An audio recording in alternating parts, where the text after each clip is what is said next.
오늘 하나님의 말씀은 요한복음 3장 16절부터 21절까지 함께 보시겠습니다. 요한복음 3장 16절부터 21절까지 제가 봉독하겠습니다. 하나님이 세상을 이처럼 사랑하사 독생자를 주셨으니 이는 그를 믿는 자마다 멸망하지 않고 영생을 얻게 하려 하심이라. 하나님이 그 아들을 세상에 보내신 것은 세상을 심판하려 하심이 아니요 그로 말미암아 세상이 구원을 받게 하려 하심이라.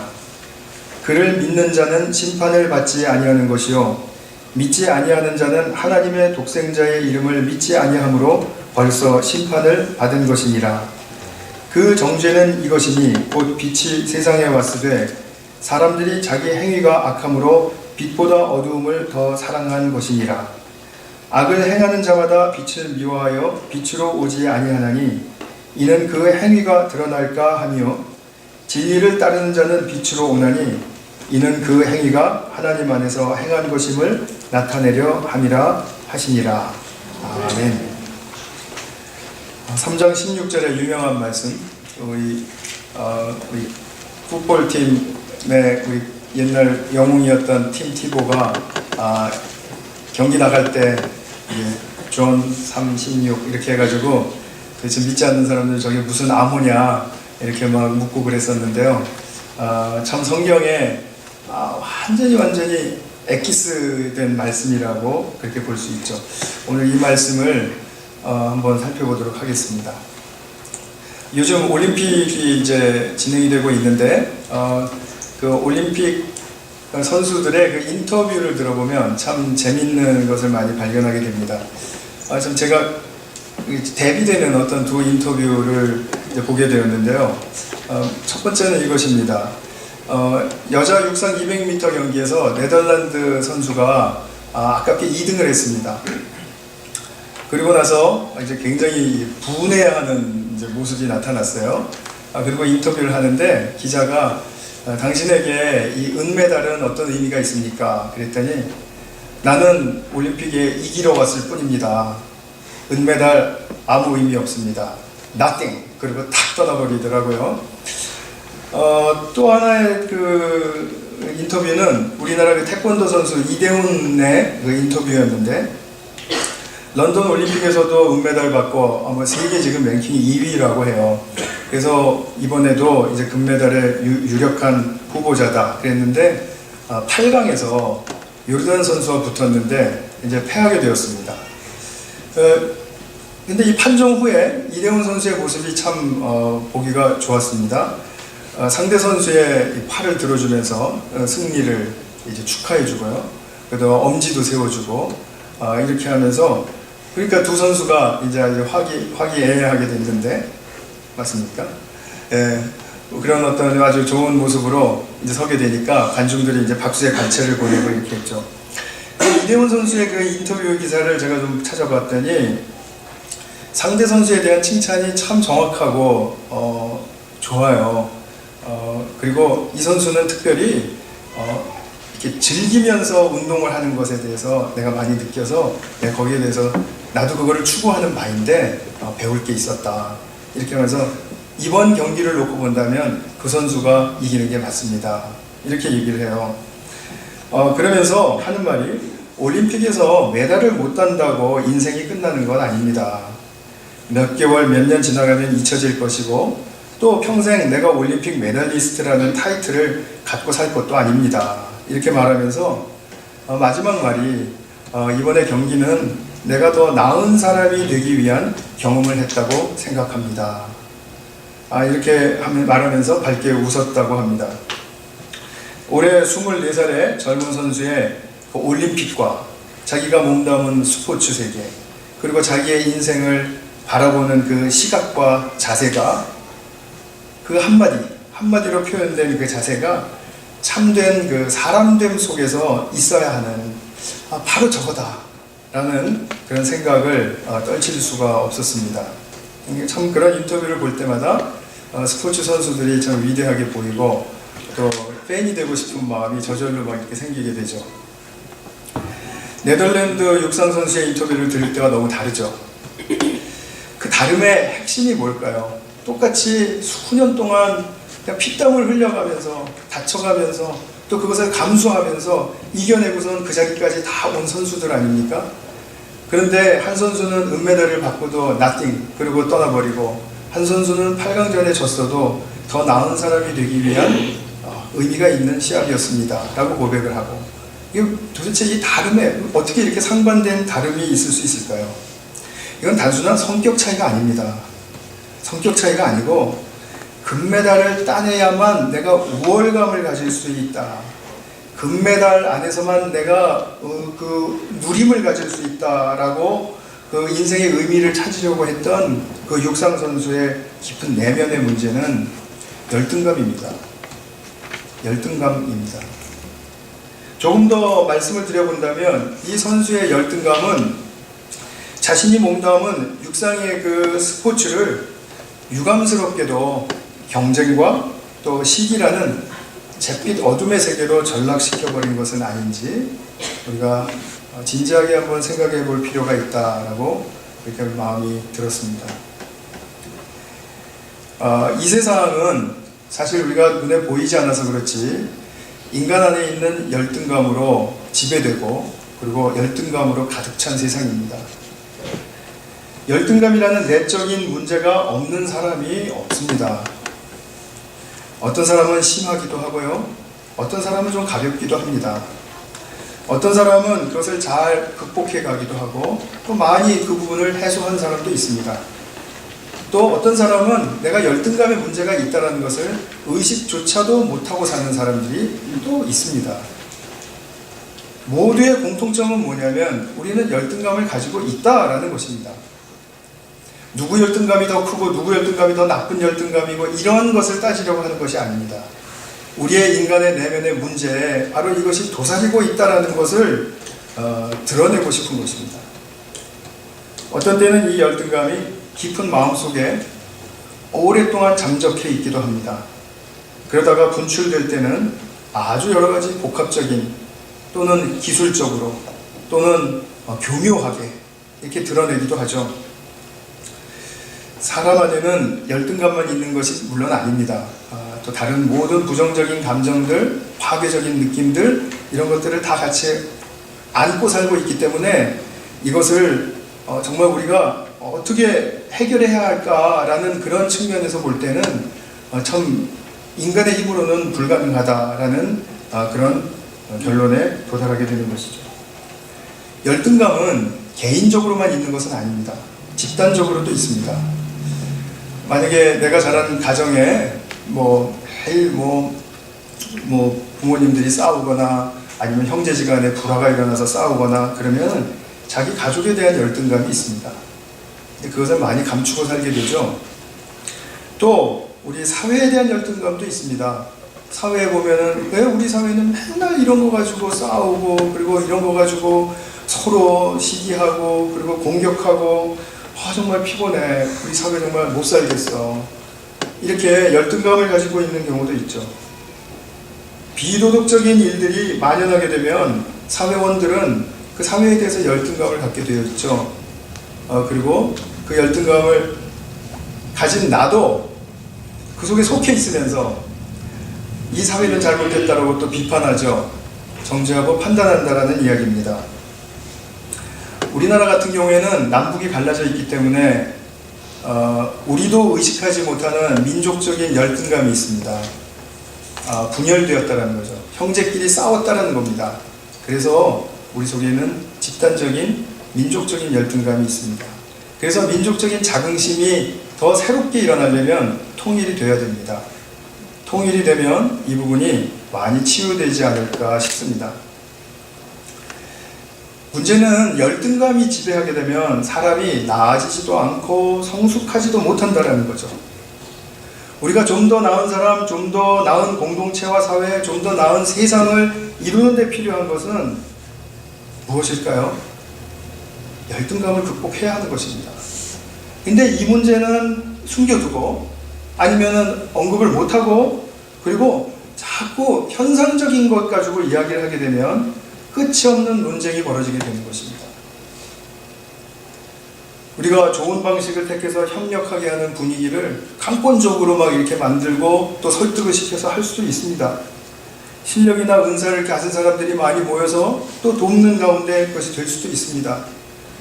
또 업적이나 성과가 뭐 다는 아니다. 그러니까 우리 그런 욕심 버려야 된다. 그래서 욕심을 버리면은 우리 사회 좋아질 것이다. 이렇게 또 말할 수도 있습니다. 그러나 그거는 현상적인 것을 보고 이야기하는 것이지 깊은 진짜 근본적인 원인을 보고 이야기하는 것은 아니라고 봅니다. 폴 트루니에라는 아주 유명했던 정신과 의사가 있죠. 스미스 분인데 이분은 뭐 신학자이기도 한 분이죠. 여러 좋은 책들을 많이 쓰셨습니다. 그 중에서도 죄책감과 은혜라는 책이 있습니다. 이런 분들은 개인적인 차원에서 보는 게 아니라 사회적인 또 역사적인 또 세상의 차원에서 이것을 보고 쓴 것이기 때문에 여러분들 꼭 한번 읽어보시면은 시야를 넓히고 깊이를 더하는데 도움이 되시리라고 그렇게 생각이 됩니다. 이분은 이제 이 책 서두에서 우리가 어쩔 수 없이 열등감을 가질 수밖에 없는 환경 속에서 자라났다. 우리가 그것을 인정해야 한다. 그러면서 신뢰를 많이 드는데 설득이 될 수밖에 없어요. 이 모든 열등감이 그런데 어디서 오느냐? 열등감이 어디서 올까요? 죄책에서 온다라는 거죠. 죄책. 죄에 대한 책임감. 죄책, 자책이 들면은 사람이 위축이 되고 움츠러들게 되죠. 다시 말하면 죄책은 어디서 생기죠? 움츠러들고 위축이 되는 것은 언제 위축이 되죠? 그렇게 될까요? 정죄를 받을 때 그렇게 됩니다. 왜 이렇게 했어? 왜 이거밖에 못해? 너 다 잘할 수 있었잖아. 게을렀지.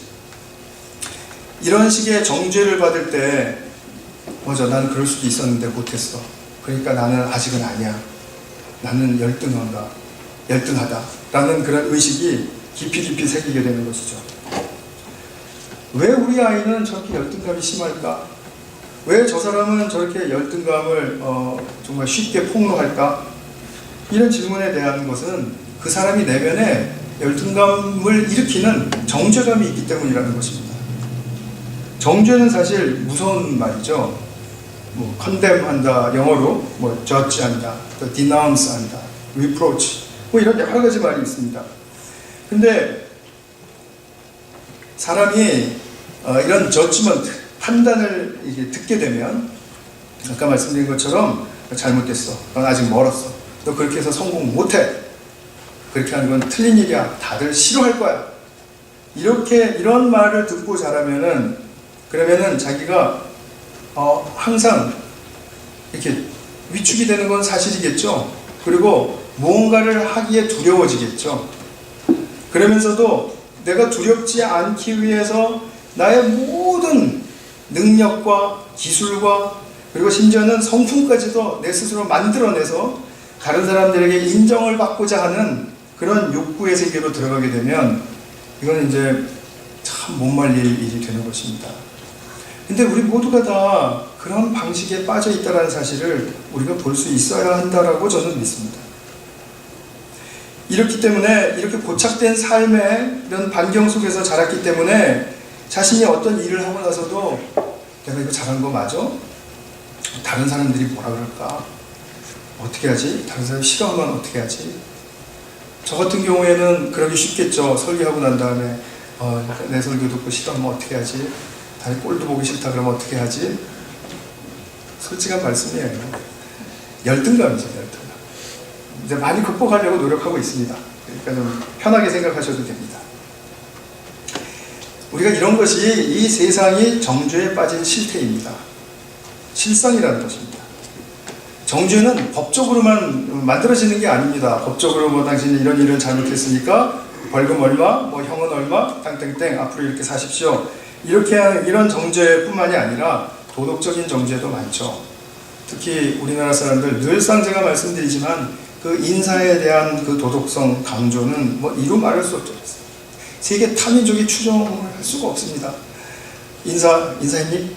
인사했는데요. 제대로 했어? 제대로 아니지. 또 해. 그래서 인사를 제가 보통 한 4번에서 5번 정도는 기본적으로 아이들한테 받습니다. 부모의 강요에 의해서.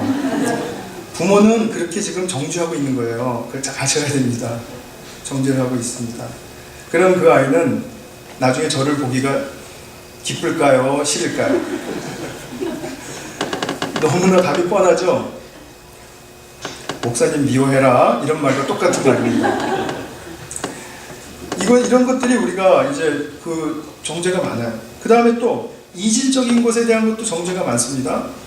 그죠? 다른 것을 우리가 잘 넘기질 못합니다. 다른 문화에서 아프리카 사람들이 이렇게 횃불을 펴놓고 자기들 그 의상이라는 게 우리가 보기엔 다 뻘거벗은 의상 아닙니까? 그런 거 하면서 여기다 뭐 색칠하고 그러면서 뺑뺑뺑뺑 돌면서 하나님을 찬양하는 예배를 보고 나서는 아유 저건 아니지 이렇게 생각을 한단 말이죠. 그 사람들 나름대로는 최고의 모습으로 하나님께 예배드리고자 하는 그것을 우리는 이질적이다라는 그것 때문에 정죄를 해버린다는 것입니다. 심지어는 잘하고 있는 과정 중에도 왜 이렇게 늑장부리냐, 왜 이렇게 게으르냐 또 정죄받죠. 그냥 자기 페이스대로 하게 내버려두면 좀 감사할 텐데, 물론 그렇다고 해서 뭐 항상 늑장 부리도록 그렇게 다 허용하고 뭐 허허하고 그러라는 말씀은 아니죠, 물론. 근데 이런 것들이 우리 삶에 이렇게 만연이 되어 있으니까 이제는 어떻게 되냐면 정죄를 직접 받지 않아도요 스스로 알아서 정죄를 받아요. 제가 우리 아이가 어렸을 때인데요. 제가 이제 30대죠. 근데 어떤 가족을 이제 라이드를 주게 됐습니다. 그 가족에는 이제 저희 아들보다도 한 3살인가 4살 미친 애가 있었습니다. 우리 애가 한 6, 7살쯤 됐을 때고요. 근데 이제 그 가정을 이제 내려주는데 그 집 아이가 우리 집 아이의 왜 애들 알록달록한 우산 있잖아요. 그것을 막 가져가겠다고 떼를 쓰는 거예요. 그러니까 이제 그 집 엄마 아빠가 아니야 이거는 이제 이 상주 거야 뭐 이러면서 이제 막 말렸습니다. 근데 막 말리고 있는 중에 우리 아이가 갑자기 울음을 펑 터뜨리는 거예요. 그래서 저 깜짝 놀라서 왜 울어? 그랬더니 이 우산 안 주면 아빠가 나 혼낼 거잖아. 제가 내가 아이를 이렇게 길렀구나. 소위 제가 그때는 목사는 아니었지만 그래도 성경 교사고 복음을 가슴에 품고 그리고 이렇게 가르치러 돌아다니고 막 이렇게 또 배우기도 열심히 배우고 막 이렇게 하는데 그때 그 열정 있는 그 시기에 아이가 그렇게 정죄감이 쌓여 스스로 내가 정죄하지도 않았는데 정죄감을 받아가지고 아빠는 분명히 혼낼 거잖아 이렇게 얘기하는 거를 제가 듣고서는 그날 걔가 얼마나 측은해 보이든지요. 그리고 제 자신이 또 얼마나 불쌍해 보이든지. 정말 이것이 우리가 살고 있는 그 실제 모습 아닌가 싶습니다. 근데 문제는 뭐냐면 정죄를 받았다, 정죄를 한다. 그래서 발전이 있고 성숙이 있고 그런 모습으로 갈 거라고 착각하고 가고 있는 것이 문제라는 것입니다. 절대로 정죄하고 그 다음에 열등감이 생기고 이렇게 된 상태에서는 절대로 인간이 인간으로서 성숙할 수 없다. 하나님이 예수님의 장성한 분량까지 우리를 다 이끌어 올리시는데 절대로 그 길을 갈 수가 없다 라는 것을 우리는 깊이 알아야 되겠죠. 그런데 이 정죄가 만연하고 열등감이 만연한 이 세상에 하나님이 행하신 일이 있다는 것입니다. 그것이 16절에서 너무나도 선명하게 나타나 있죠. 이것을 위해서 하나님이 세상을 이처럼 사랑하사 독생자를 우리에게 보내주셨다라는 것입니다. 근데 이 말씀만 들으면은 물론 감동이 있죠. 감동이 있고 이 말씀 때문에 얼마나 큰 영감들을 많이 받았습니까? 삶도 변화되고 했는데 17절 이하의 말씀을 읽어보면 이 3장 16절의 말씀이 더 입체적이고 강력하게 그 의미를 드러내게 됩니다. 그래서 17절부터 간략하게 한번 좀 살펴보도록 하겠습니다. 17절마다 이제 세상이 정죄받고 있다라는 그 말씀이 내포되어 있습니다. 17절에 보면은 이러죠. 하나님이 그 아들을 세상에 보내신 것은, 그죠?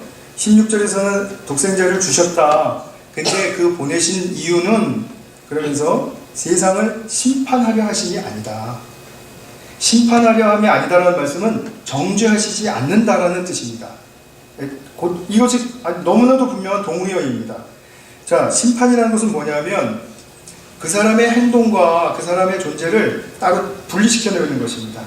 분리시켜내서 너는 이 사람들과 이 주류들과 이렇게 달라, 그렇게 판단을 하고, 그러니까 너는 이러이러하다라고 결정지어버리는 것을 심판이라고 얘기해요. 그러니까 그것이 정죄의 속성인 것이죠. 근데 하나님은 세상을 분명히 정죄하실 수 있는 분임에도 불구하고, 그런 자격이 있고 그럴 위치가 있는 분인데도 불구하고 그러시지 않는다. 그러니까 오해하지 말아라, 하나님을. 지금 그 얘기죠. 그러면서 18절에서 말씀하고 있는 것은 예수님을 믿는 자에게는 정죄받음이 없다. 그런데 19절에 보면 재밌는 말씀이 나옵니다. 그 정죄 없는 빛이 이 세상에 임했는데 사람들, 세상은 자기 행위가 악함으로, 그러니까 하나님이 악하다라는 말은 이제 뭐 악한 짓을 저질렀다기보다는 하나님과 관계가 없으므로 라는 뜻이죠. 하나님과 관계가 없습니다.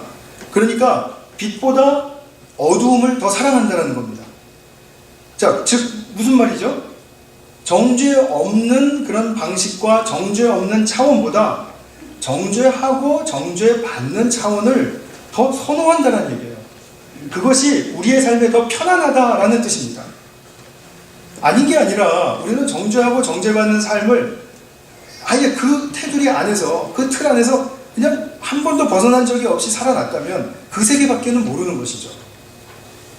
정죄 없는 삶의 축복이 무엇인지를 모른다 이 말입니다. 그러니까 정죄받는 것이, 정죄하는 것이 오히려 우리의 삶의 방식에서 옳다라고 느끼는 것입니다. 우리가 그래서 자녀 양육할 때 정죄하는 일이 정당화되는 일이 많은 것입니다. 교회에서도 심지어는 이렇게 정죄하는 것이 옳은 일로 치부되는 것이 많은 것입니다. 이거는 절대로 하나님의 빛에 대한 반감의 역사이죠. 반감을 가지고 있는 것입니다. 20절에서도 보면 악을 행하는 자마다 빛을 미워하여 빛으로 오지 않는다고 합니다.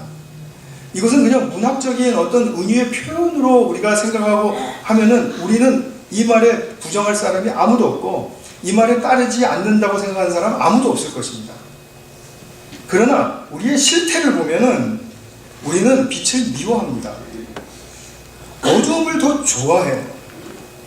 그걸 어두움을 더 좋아하는 걸 악을 행한다라고 표현을 한 것입니다. 그러니까 악을 행한다라는 표현이 너무 심하게 들리니까 나는 그 정도는 아니다 이렇게 해서, 그러면 나는 하나님의 말씀을 들으니까 내가 빛을 사랑하는 사람이구나 이렇게 생각을 하신다는 거죠. 실제 우리들의 삶의 모습은 그렇지 않다라는 것입니다. 이것이죠. 이 빛에 대해서, 정죄가 없는 것에 대해서 미워한다라는 말은 판단과 정죄하지 않고 어떻게 우리가 발전하고 성장할 수 있단 말인가, 그러면서 화가 나는 것입니다. 불편해지고. 그러면서도 정죄 안에는 수치와 두려움이 있어요.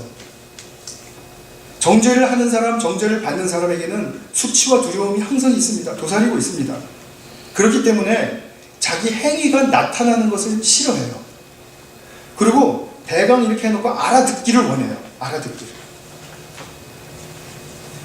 그러니까 무슨 말입니까? 20절에 보시면은 악을 행하는 자마다 빛을 메어 빛으로 오지 아니하나니 이는 그 행위가 드러날까 두려워합니다. 그러니까 우리가 많은 경우에 양육을 하면서, 제가 자꾸 말씀을 드리게 되는데, 양육을 하면서 엄마 아빠가 이렇게 화내는 사람은 아니야 라고 드러내고 그죠? 그런 거 드러내고 싶지는 않지 않습니까? 엄마 아빠가 나쁜 사람이 아니야 라고 드러내고 싶지는 않잖아요. 그러니까 이런 자기의 모습을 드러내고 싶지는 않다는 거죠. 정직하게 얘기를 못한다는 것입니다. 그리고 네가 잘못해서 네가 잘못될 거니까 이건 네 책임이니까 자꾸 이렇게 그 아이에 대해서 말하지만, 그 아이가 그렇게 하는 것에 대해서 나는 무엇을 느꼈는가는 잘 말하지 못하는, 네가 그렇게 하니까 엄마가 참, 아빠가 참 슬펐다, 뜨끔했다, 어떤 때는 네가 참 무섭다, 두렵다, 엄마 아빠는 그러지 않아야 됨에도 불구하고 자꾸 네 인생이 잘못될까봐 걱정이 많이 되고, 그리고 참 무섭기도 해진다. 이런 말은 우리가 절대 못하잖아요. 그 말을 늘려줘야 그 아이가 무언가를 깨우칠 텐데, 자기 행위에 대해서만 계속 정죄받는 이야기를 하니까 결국은 그 자리에서 그 자리가 되는 거죠. 하나님 안에, 하나님의 사랑 안에 하나님이 우리를 사랑하신다는 뜻은 정죄하지 않는다는 뜻입니다. 그래서 21절에 보시면 진리를 따르는 자는 빛으로 온다, 빛으로 나아온다 라고 말합니다. 왜냐하면 이제 정죄받지 않기 때문에 내 행위를 마음껏 드러낼 수 있어요. 내 행위가 옳고 좋아서가 아니에요. 내 행위를 그냥 한 그대로 말할 수 있어요. 우리 어렸을 때 경험하지 않았습니까? 무서워하는 사람, 무서워하는 어른 앞에는 우리가 뭔가 말하기도 쭈삣거리고 행동하기도 참 힘들죠. 그러나 나를 뭐 받아주는 뭐 우리 이모라든지 뭐 삼촌이라든지 뭐 좋은 분들이 있으면은 그래서 자기가 뭐 잘못했던 거, 그리고 자기가 실수했던 것도 다 얘기하죠. 아이들은 다 그렇게 얘기하지 않습니까? 한 번도 그렇게 해보신 적이 없는 것처럼 그렇게 안 해보시고 그러세요. 그렇지 않나요? 이것이죠. 바로 아주 단순한 예로 바로 이런 것이라는 겁니다. 그러니까 우리는 하나님 앞에서 어떻게 살아야 됩니까? 내가 한 모든 것을 서슴지 않고 꺼리낌 없이 말할 수 있는 존재라는 것이죠. 근데 이것을 정직하게 해보려고 노력해 보신 분들은 알겠지만 이 일도 얼마나 어려운 일인지 모릅니다. 말하자면 내가 한 행동도 내게 들킬까봐 겁내하면서 살아가는 우리의 모순적인 삶, 이것이 우리의 삶을 어두움으로 변질시켜버린 것입니다. 어두움으로 변질된 것은 정죄 때문입니다. 인간은 정죄하고 판단하도록 지으심을 받지 않았습니다. 창세기 때 정죄하고 판단하게 된 것은 언제 일어났습니까? 하나님 말에 불순종하고 난 다음에 일어났습니다. 어떻게 일어났습니까? 아담은 하와 탓하고 하와는 뱀 탓하고, 탓한다는 게 결국 정죄하고 저게 잘못해서 내가 이렇게 됐어요, 이렇게 판단한다는 거죠. 이러한 삶을 사는 가운데는 나의 속마음 깊이서부터 나의 나됨을 드러낼 수가 없죠. 나를 감추는 데는 익숙해져 있지만 나를 드러내는 데는 참 너무 어려움을 겪게 되는 거죠. 그러니까 무슨 말이죠? 우리가 예수를 믿고 부활의 생명을 받았음에도 불구하고 그 생명력을 드러낼 수 없는 존재가 된다라는 것입니다. 서로 판단하고 지적하면서 당신은 틀렸다, 부족하다, 이런 메시지는 말로만 가는 거 아닙니다. 표정으로도 가고, 오히려 말을 안 하면 더 세게 갈 수도 있습니다. 자, 그러면 어떻게 됩니까? 서로 스트레스 받는 거죠. 서로 스트레스 받습니다. 스트레스는 결코 우리에게 좋은 열매를 가져다 주지 못합니다. 스트레스를 받는 가운데 또 자기 행위가 나타나는 것은 또 두려워해요. 이게 지금 그러니까 완전히 모순의 범벅이가 된 이 상태를 사도 요한은 어둠이다 이렇게 부르는 것입니다. 어둠이다. 이것은 하나님의 의도에 맞지 않는 비참한 상태입니다. 겉으로 우리가 보이는 것과는 상관없습니다. 비참한 상태이고 하나님이 주시고자 하는 생명의 활력을 차단하는 그러한 삶의 방식이고, 주님 역사의 결국은 거스르는 결과를 가져옵니다. 그래서 정죄의 종착지는 멸망입니다. 더 이상 뭐 다른 데로 갈 곳이 없습니다. 그래서 그를 믿는 자마다 멸망치 않고 영생을 얻게 하려 하신다는 그 말씀에는 우리가 이러한 삶의 실상 속에서 자꾸 어두움으로 치닫는 그런 성향이 짙은 우리들이 어떻게 주님께로 빛으로 나가야 하는가를 가르쳐주고 권면하고 힘을 주시는 말씀이라고 받을 수 있다는 것입니다. 3장 16절은 요한복음의 요절이만 한 것이 아니고 신약성경 전체, 또 구약성경도 전체를 보게 될 때 줄이고 줄일 때 요한복음 3장 16절이 남는다라고 그렇게 얘기하죠. 그러니까 이 요한복음 3장 16절을 우리가 잘 이해하지 못하면 결국은 성경을 왜곡된 눈으로 볼 수밖에 없다는 거죠. 무서운 일입니다. 하나님이 정죄하시지 않는다라는 그 초점을 떠나서 하나님이 오늘도 나를 야단치시고 하나님 나를 오늘도 채찍을 하시고 하나님 나를 또 치셨고 뭐 치셨다라는 말 많이 하잖아요. 그죠? 하나님이 치셨다 뭐 이렇게 받아들이기 때문에 우리가 하나님의 생명력을 누릴 수 없다라는 사실에 대해서 자각이 일어나야 됩니다. 제가 정말 진정으로 원하는 것은 저와 우리 모든 교우 여러분들에게 이 자각이 일어나기를 간절히 원하는 것입니다. 그리고 정죄 없는 그 세계에는, 정죄 없는 차원에는 축복이 있습니다. 그 축복을 맛보아야 되겠죠. 로마서 8장 1절 2절 보시면은 그러므로 이제 그리스도 예수 안에는 결코 정죄함이 없나니 이는 그리스도 예수 안에 있는 생명의 성령의 법이 죄와 사망의 법에서 너를 해방하였음이니라. 죄와 사망의 법 뭡니까? 죄와 사망의 법이 득실거리고 있는 세상, 정죄의 원리와 정죄의 방식이 지배하고 있는 세상. 여기서 해방되면 무엇이 축복이죠? 무엇이 축복이냐면 이것은 우리가 예수님을 봐도 알 수 있지만 신약 성경을 통해서 예수님을 만나고 복음을 만난 사람들이 어떤 변화를 가졌는가를 보면 쉽게 알 수 있습니다. 먼저 우리가 제자들을 보면 이들은 우리 지난주에 보신 것처럼 나름대로 찾고 구하는 것이 있다고 했죠. 그래서 예수님을 찾았습니다. 그랬더니 예수님께서 와서 보라 라고 초청하셨습니다. 그 초청에 응해서 예수님 안에 거하고 나니까 내가 원하고 구하던 것 훨씬 이상의 다른 차원의 삶이 있구나를 보게 된 것입니다.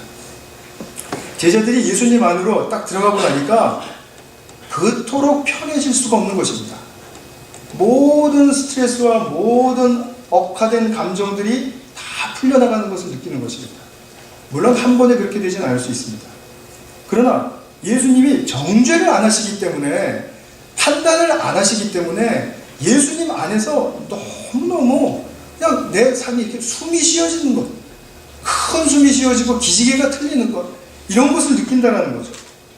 예수님 안에서 이런 것이 느껴지는 것입니다. 그러니까 이러한 상황 속에 있다 보니까 어떻게 되죠? 정죄 없는 삶을 사는 것이 엄청나게 큰 축복이로구나. 그러니까 나도 따라서 다른 사람을 정죄하지 않게 되는 것입니다. 그러면 이 사람들은 정죄를 계속 받으면서 또 자기도 하면서 그렇게 그런 방식 속에서 살아왔지만 한 번 만나고 두 번 만나고 세 번 만나고 하면서 내가 정죄하지 않는 것을 이제 깨닫게 되니까 그럼 또 나와 함께 하는 것이 또 너무 편해지고 정말 그야말로 정직하고 신실한 가운데 하나됨을 이루는 것이죠. 건강한 관계를 이루는 것입니다. 그렇게 되니까 이 사람들이 또 우리는 정말 이 세상에 복음을 전한다. 이것이 무슨 열정이고 강렬한 어떤 그 결단이고 이런 것이 아니고요. 이런 공격적인 면이 아니라 내가 갔을 때 그 사람들을 정죄하지 않는 것이 복음의 능력입니다. 이 복음의 능력을 우리는 능력이라고 받아들일 수가 없었던 것이죠. 우리는 계속해서 말을 해야 된다라고 그렇게 강박에 사로잡혀서 살아왔습니다. 그런데 그것이 아니었죠. 그러다 보니까 그 안에서, 그 관계와 자신 안에서 풍성하게 일어나는 그 정말 사랑과 우정과 그리고 또 소망과 또 함께함에 대한 그 정말 확신과 자신과 이런 것들이 일어나게 되니까 이 세상은 말로 안 해도 이렇게 되는구나. 이것을 알게 되는 것이죠. 그러면서 정말 이제 궁극적으로 깨닫게 되는 축복은 뭐냐면 사람과 세상과 하나님의 창조 세계에 정말 큰 가치가, 무한한 가치가 서려 있구나. 그것을 발견하게 되는 것이죠. 나도 가치가 있는 존재지만 정말 내가 같이 함께하고 있는 이 사람들은 더욱더 가치가 있는 사람들이고 우리가 몸담고 있는 이 개인이라는 사회라든지 아니면 또 이 지구의 이 땅이라든지 또는 이 우주에 속해 있는 우리가 정말 하나님이 무한한 가치를 보여주셨구나. 이것을 깨닫게 된다는 거죠. 그 무한한 가치 앞에 우리는 진정으로 겸손해질 수 있는 것입니다. 내가 부분적으로 보고 부분적으로 깨닫고 이렇게 한 것들을 우리는 늘상 주장하고 그리고 그것을 이겨내기 위해서 얼마나 학적으로나 우리의 삶의 여러 가지 측면에서 애쓰고 사는지 모릅니다. 정말 피곤하지 않습니까? 예수님이 이 땅에 오셔서 생명의 사랑의 차원을 임하게 해주신 것입니다. 그분이 직접 정죄하지 않으심으로써 임하게 해주신 것입니다. 정죄하지 않으려면 어떻게 해야 될까요? 한 가지 길밖에 없습니다. 어떤 분은 무관심이요 이렇게 말씀하실 수도 있을 것 같아요. 네, 무관심은 또 다른 하나의 정죄입니다. 분명한 길은 사랑을 하는 것인데 예수님의 사랑을 배우는 것입니다. 예수님의 진짜 사랑의 그 모습은 뭐였죠? 쉽게 얘기하면 자신을 희생하고 자신을 소모하는 사랑이었습니다. 당신 자신이 이 세상에 무엇 하나 업적이고 무슨 자기의 어떤 정신이고 이런 것이 남기를 원하지 않고 다 소모해 버리셨다는 것입니다. 근데 이 사랑을 배우기가 쉽나요? 쉽지가 않죠. 이미 정죄하고 정죄 받고 사는 삶 속에 이렇게 지금 우리가 쑥 빠져들어 있는데 어떻게 정죄하지 않을 수가 있겠습니까? 그리고 이 정죄는 사슬을 자꾸 만들어내지 않습니까? 제가 이제 이렇게 받아들이시면 안 되지만 제가 예가 정말 너무 빈궁해서 드리는 예니까 이해하시고 들으세요. 제가 이제 이 정죄에 대한 설교를 하면서 여러분들은 왜 그렇게 정죄하고 정죄받고 사십니까? 막 이렇게 얘기하면은 그러면 여러분들은 아니 저 사람은 우리가 정죄받고 정죄하고 사는 삶을 또 정죄하고 있네? 이렇게 생각하시지 않겠어요? 그죠? 이 정죄라는 이 사슬을 벗어날 수 있으려면 어떻게 해야 될까요? 이것은 불쌍히 여기는 수밖에 없습니다. 슬퍼하는 수밖에 없습니다. 정죄하고 정죄받는 것에 대한 슬픔과 그리고 그것을 또 아파해야 되고 그리고 또 그것을 불쌍히 여겨야 되고 그래서 내가 먼저 정죄하는 그 삶이 얼마나 불쌍한 삶인가를 깨닫고 주님 앞에 나아가서 이러지 않고 살 수 있는 법을 배우고 그리고 내가 정죄하는 삶을 멈추면 이제 정죄의 사슬이 끊어지기 시작하는 것입니다. 다들 우리는 잘못된 원인이 당신에게 있다라고 말하기 때문에 결코 이 사슬이 끊어지지 않는 것이거든요. 실제로 누가 잘했든지 잘못했든지 간에 그거는 문제가 되지 않습니다. 먼저 내가 정죄를 거두는 나의 슬픈 마음이 있어야 된다는 것입니다. 슬픈 마음이 생기면은 나는 무기력합니다 라고 고백할 수밖에 없죠.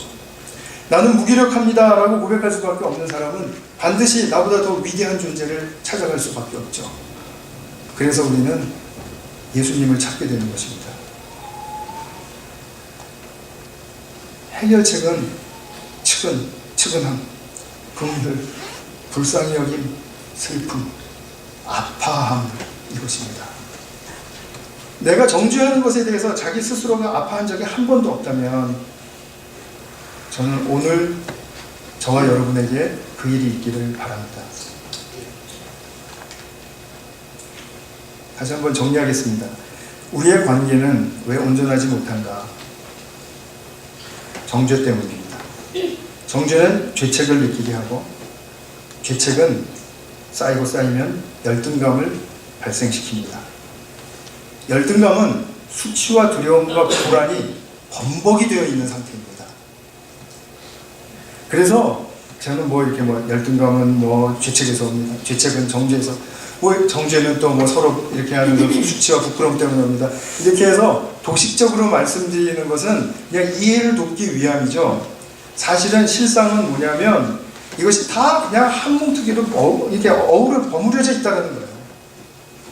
이 버무려져 있기 때문에 우리의 내면에 질서가 잡히지가 않는 것입니다.